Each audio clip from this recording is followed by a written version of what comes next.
ఏపీలో ఎన్నికల కౌంటింగ్ ముగిసినప్పటి నుంచి పవన్ కళ్యాణ్ వార్తల్లో నిలుస్తూనే ఉన్నారు. జనసేనను 2014లో స్థాపించిన ఆయన 2019లో మొదటిసారి ప్రత్యక్ష ఎన్నికలకు వెళ్లారు. ఆ సమయంలో దారుణ పరాజయం ఎదురవడంతో తిరిగి 2024లో 21 సీట్లలో పోటీ చేసి 21 మందిని గెలిపించుకుని ఏపీ అసెంబ్లీకి వెళ్లబోతున్నారు. దానికి అదనంగా 2 పార్లమెంట్ స్థానాలు కూడా జనసేన పార్టీకి దక్కాయి. ఇక ఈ నేపథ్యంలో పవన్ కళ్యాణ్ తెలుగుదేశం, బీజేపీ జనసేన కూటమిలో ముఖ్యుడిగా మారారు. కూటమి ఏర్పాటు కావడానికి పవన్ కళ్యాణ్ చొరవే కారణమని అందరూ భావిస్తున్నారు.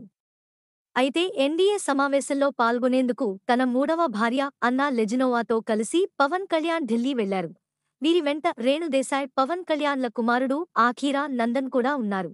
మొన్న చంద్రబాబుతో భేటీ సమయంలో కూడా అఖీరా నందన్తో దిగిన ఫోటోలు సోషల్ మీడియాలో వైరల్ అయ్యాయి. ఇప్పుడు అఖీరా నందన్ను ప్రధానమంత్రి మోడీకి పవన్ కళ్యాణ్ పరిచయం చేశారు. ఈ సందర్భంగా మోడీ అఖీరా నందన్ మీద చేయి వేసి మాట్లాడుతున్న ఫోటో ఇప్పుడు సోషల్ మీడియాలో వైరల్ అవుతుంది. ఇక ఇదే ఫోటోలో పవన్ భార్య అన్నా లెజినోవా కూడా కనిపిస్తున్నారు.